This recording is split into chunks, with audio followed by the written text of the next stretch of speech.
हमारे शरीर के लिए सबसे इम्पोर्टेंट होता है स्वस्थ रहना, अर्थात हेल्दी रहना। आप सबको पता होगा कि अगर हमारा स्वास्थ्य अच्छा नहीं हुआ तो हम खुश नहीं रह पाएंगे। अर्थात हमारे पास ढेर सारे धन दौलत है, हर चीज की सुख सुविधा है, परंतु मेरा शरीर स्वस्थ नहीं है तो क्या हम प्रसन्न रह पाएंगे? क्या हम खुश रह पाएंगे? कभी नहीं। इसी के विपरीत, अगर हमारे पास सुख सुविधा की कोई साधन नहीं है, इसके बाद भी हमारे शरीर स्वस्थ है, तो सभी को पता है कि सबसे ज्यादा प्रसन्नता हमको इसी में होगी कि हमारा शरीर स्वस्थ रहे।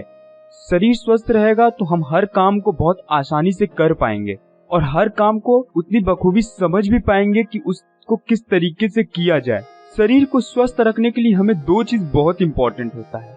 शरीर के साथ जुड़ा एक खुद का शरीर, दूसरा हमारा मन। अगर दोनों में से कोई भी चीज अस्वस्थ हुआ तो हमारे शरीर पे इसका सीधा इफेक्ट पड़ेगा, या यूं कहें दोनों में से कोई भी रोग से ग्रसित हुआ तो दोनों इफेक्ट करेंगे। पर इसमें सबसे ज्यादा ताकतवर हमारा मन है। अगर हमारा मन निरोगी हुआ तो हमारे शरीर अगर अस्वस्थ भी है तो भी वो बहुत जल्दी स्वस्थ हो जाएगा। लेकिन अगर हमारा मन ही अस्वस्थ है तो धीरे धीरे शरीर भी अस्वस्थ होने लगेगा, यानी मेरा शरीर भी रोगों से ग्रसित होने लगेगा। अब वो रोग बहुत प्रकार से अलग अलग तरीके से हमारे सामने आएगा। तो दोस्तों, हम इस वीडियो में यही बात करेंगे कि हम अपने शरीर और मन को किस तरीके से स्वस्थ रख सकते हैं। तो यहाँ पे हम शरीर और मन के रोगों की बात कर रहे हैं, तो हमको ये जानना होगा कि शरीर और मन के कौन कौन से रोग हैं। देखिए, शरीर के रोग को तो साधारण रूप से मैक्सिमम लोग जानते हैं। अगर शरीर के रोग की बात किया जाए तो शरीर में कुष्ठ रोग है, जो एक साधारण रूप से हमें दिखता है, वो हम मान सकते हैं कुष्ठ रोग। लेकिन हमारे शरीर में बहुत से ऐसे रोग है जो हमें साक्षात रूप से दिखता है। अब आती है होता है मन के रोग के बारे में। तो मन के रोग को बहुत कम लोग जानते हैं और ये मैक्सिमम लोग के पास होता है। सबसे घातक होता है मन का रोग, वो है क्रोध। ये सबसे खतरनाक रोग है हमारे मन का, और इस रोग से हम सब ग्रसित रहते हैं। और कई रोग होते हैं जो हमारे मन और शरीर दोनों में समान रूप से असर डालते हैं, यानी दोनों में समान रूप से होते हैं। अब इसको आप आलस से भी समझ सकते हैं। आलस जो हमारे मन में भी होता है, हमारे शरीर में भी होता है। पागलपन जो हमारे मन और शरीर दोनों में होता है। हमारे शरीर और मन को रोग मुक्त रखने के लिए हमारे ऋषि मुनि ने बहुत से संसाधनों को बताया है। उसमें से सबसे महत्वपूर्ण योग है।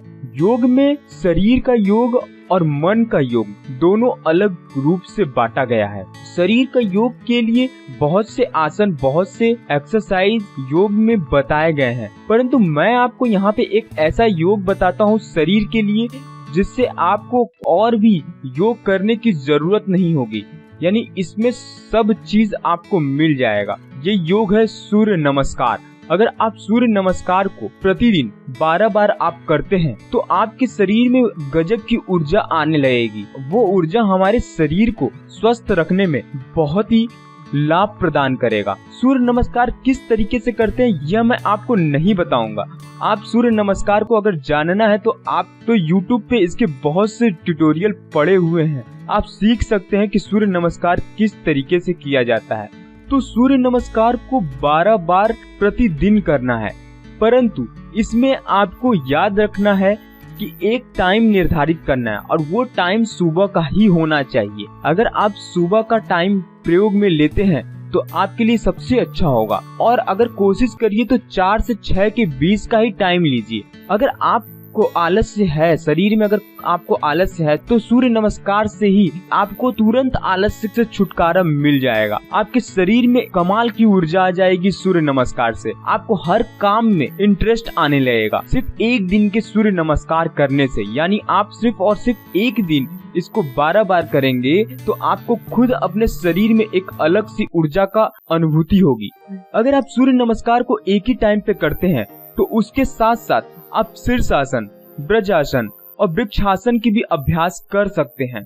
अगर आपको अपने दिमाग को तेज करना है तो जो भी आसन आप कर रहे हैं, जो भी योग आप कर रहे हैं, उसको अपने सांसों के साथ करें। जैसे अगर आप सूर्य नमस्कार कर रहे हैं तो अपने सांसों पे और अपने शरीर पे ध्यान देते हुए सूर्य नमस्कार करेंगे तो आपको इस चीज में दोगुना लाभ मिलेगा और आपका मस्तिष्क इससे तेज होगा।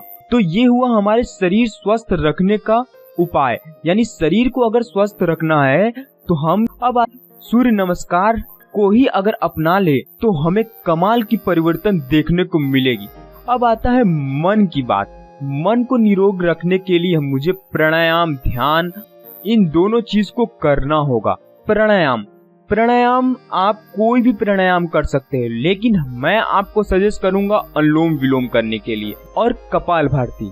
अगर आप मोटे हैं तो आप कपालभाति जरूर करें, और अगर आप पतले हैं तो भी कपालभाति करने से आपको कोई नुकसान नहीं होगा। लेकिन अगर आप मोटे हैं तो आपको कपालभाति से बहुत फायदा मिलेगा। और इसके बाद आप अनुलोम विलोम जरूर करें। और इसमें सबसे इम्पोर्टेंट आता है भ्रामरी। अगर आप भ्रामरी करते हैं तो आपका मन बिल्कुल शांत हो जाएगा। अब अगर आप कपालभाति, अनुलोम विलोम और भ्रामरी कर लिए तो आप ध्यान करिए। अब इस चीज को करने का एक टाइम बनाइए। तो दोस्तों, आपको ये तो पता आसन मुझे शरीर का और मन का कौन कौन से आसन और कौन कौन से प्राणायाम करने हैं, लेकिन इसको किस तरीके से करने हैं अब इसको भी जान लीजिए। आपको ये तो मैं पहले ही बता दिया हूँ कि समय के साथ निर्धारित कर लीजिए, परंतु इसमें भी कितना समय आपको किस पे देना है। अगर आप बिगिनर हैं, अगर आप अभी स्टार्ट कर रहे हैं, तो योग में यानी शरीर के आसन में, सूर्य नमस्कार में आप 15 से 20 मिनट दीजिए। अगर आप आधा घंटा कर सकते हैं तो बहुत अच्छा है, नहीं तो 15 मिनट कम से कम आप शरीर के आसन में दीजिए। इसके बाद सबसे इम्पोर्टेंट हमारा मन का योग होता है। तो मन के योग के लिए आप कपालभाति 2 मिनट करिए, अनुलोम विलोम 5 मिनट करिए और भ्रामरी भी 5 मिनट करिए, यानी 12 मिनट का आपका ये हो गया। और ध्यान कम से कम 15 मिनट करिए। अगर आप इस तरीके से करते हैं तो आपको एक दिन में इसका इफेक्ट समझ में आने लगेगा। अब इसको 5-5 दिन पे इसके समय को बढ़ाते जाइए। जैसे कि अगर आप शरीर के योग को यानी सूर्य नमस्कार को 15 मिनट कर रहे हैं तो उसे 5 दिन बाद 5 मिनट बढ़ा दीजिए, यानी 20 मिनट करिए। और कपालभाति को 2 से बढ़ा के 3 मिनट कर दीजिए।